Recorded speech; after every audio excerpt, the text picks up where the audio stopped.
Hi everyone, Spider-Man 1991 here on DarkAvengerINCPlus, where today I'm doing an in-depth review of Green Lantern number 20, the finale to Geoff Johns' incredible run on Green Lantern.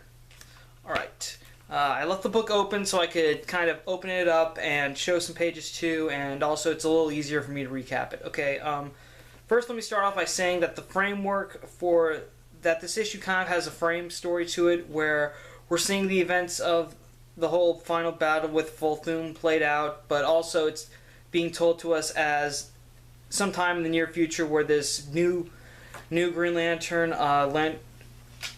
Lantern Snow, has just earned his Green Lantern badge, and now he's in the archives so that he can hear the story of Hal Jordan, the greatest Green Lantern, one of the greatest Green Lanterns who ever lived. And you know, the bookkeeper in the archives kind of recaps everything towards us, like when Hal Jordan became Parallax and pretty much everything that happened on Geoff Johns' run. And then finally we get to the final battle with Volthoom, and when Hal Jordan, and it takes place right after the last issue, number 19, left off, where Hal Jordan jumped in the dead zone so that he could die, so that he could use Black Hand's Black Ring.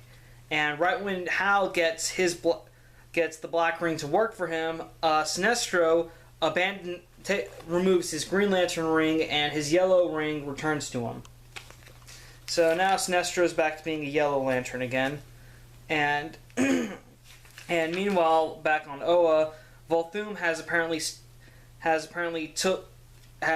taken his power ring back from the Guardians, who have been keeping it a secret, who have been keeping it safe by keeping it inside them. And apparently that's been the thing that's been blocking their emotions for so long. So once Volthoom gets his ring out of the Guardians, suddenly they feel all their emotions back again, and they're scared.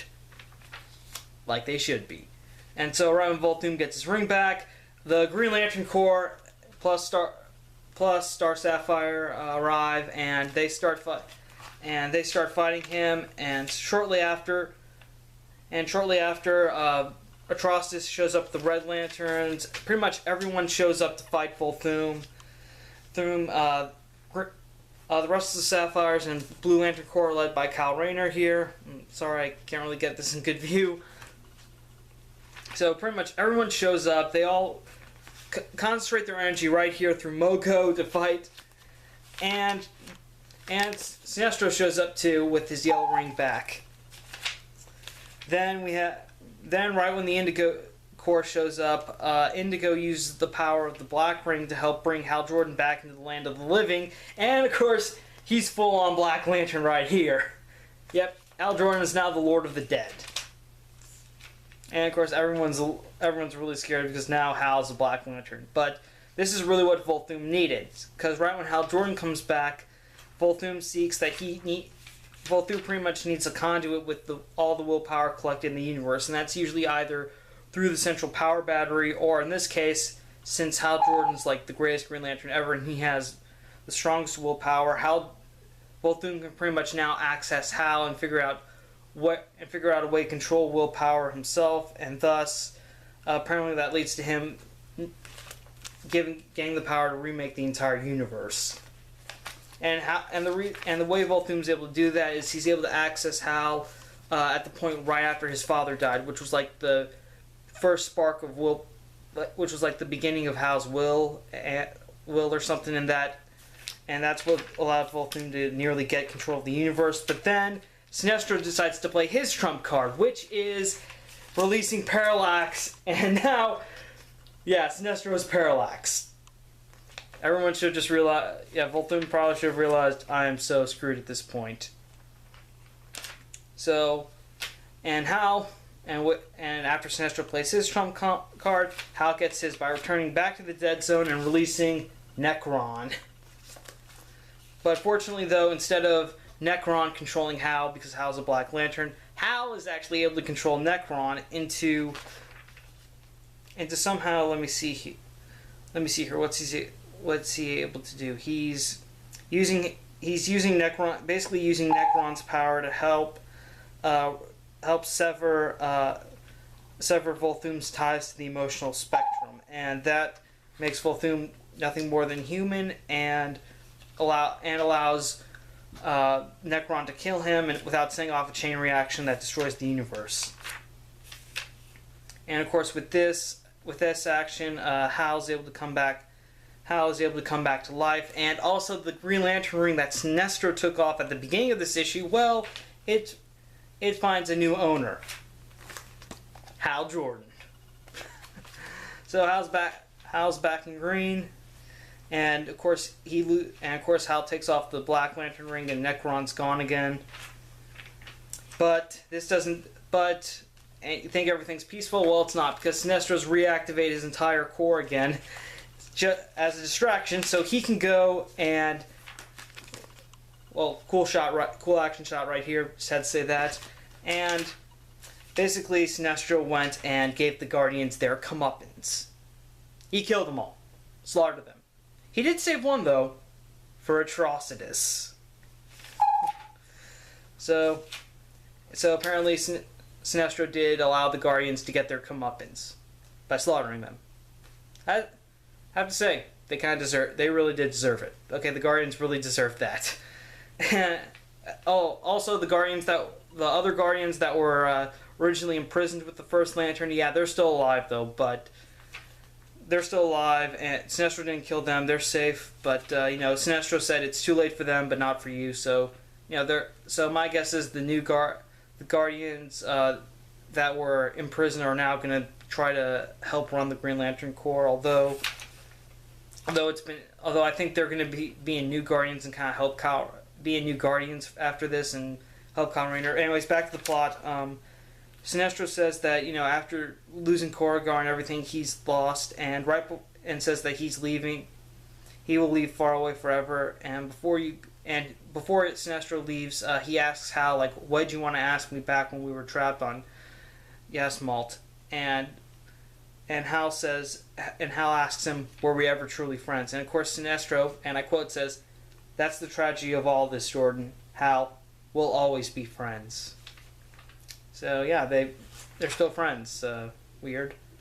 So that's pretty much. And now we go back to the future, and that's the whole. And the Guardians that were originally imprisoned with the First Lantern, they're called the Templar Guardians, and apparently now they still have all their emotions, and they are still kind of helping with the Green Lantern Corps. And then the young Lantern Snow asks, like, what happened afterwards, like, and then we get, like, a little ambiguous ending for like almost each of the Earth Lanterns. Guy Gardner, he's still alive in the future, but he's kind of like traveling the universe, no longer Green Lantern. John Stewart apparently returned to Earth and went to politics. Kyle Rayner, he's still a White Lantern, and he goes around the universe saving people, pretty much healing the sick and stuff. Pretty much, we get some other endings here for the other members of the Corps, other different colored Corps. And Hal Jordan, well, his future looks really bright. He marries Carol Ferris. They have a son named Martin Jordan. Apparently, they have a very nice, live a long and happy life. They become grandparents at some point, which is very nice. And that's the story. And then the young Lantern in the future asks whatever happened to Sinestro, and it's kind of implied that the bookkeeper on Oa is actually Sinestro. It really is implied, and he says that, and the bookkeeper says that Sinestro will never know because I burnt those pages of Oa long ago, and it's probably for the best. Then we cut to where Sinestro went, and apparently he goes to a cave and meets Lurfleeze. And apparently, here's some good news, Ganthet's alive! And he has all his emotions back, so don't worry about that. And the reason he's meeting Lurfleeze here is so that Lurfleeze can return Sayed to Ganthet. And Sinestro then tells Ganthet that both of them should just leave the Corps behind and go far away and have a life together. And so basically, Ganthet and Sayed are now reunited to go live a life of peace, and Lurfleeze asks, like, wait, what do I get out of this? And Sinestro says you get something valuable, a secret. The secret that Ganthet and Sayed survived, and that's where everyone goes. And also, the issue ends with this cool cool 2-page splash here with Hal first getting the lantern and activating it. Then you open it up and, okay, this is going to be kind of hard for me to show, but four-page spread right here. Yeah, I hope I'm getting it all in. I hope I'm getting it all in here, but this is just really beautiful. So yeah, and that's where everything ends. Alright, this was an amazing issue. Okay, it really was. And, okay, wait, I should have said this at the beginning of the video, but yeah, I spoiled it. If I spoiled anything, I'm sorry, but I did say in-depth review, so, you know, this was an outstanding issue. This was my book of the week right here. It is, I'd say it's $8, and normally I'd say that's expensive, but for this one, I would say it's worth it, okay? If you love Geoff Johns on Green Lantern at any point, I mean, if you read any of his previous Green Lantern stories, whether it was Rebirth, Blackest Night, the Sinestro Corps War, you owe it to yourself to read this and just see where it all ends. Because Geoff Johns brought Hal Jordan back. He brought back the Green Lantern series, the Corps, everything. He also created 6 other colored Lantern Corps, which was really brilliant. I mean, he had an amazing run. Okay, Geoff Johns had an amazing run on this title.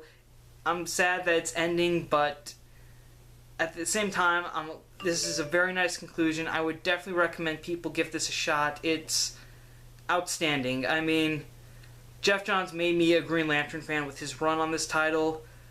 I love Blackest Night was like the first crossover event I ever read.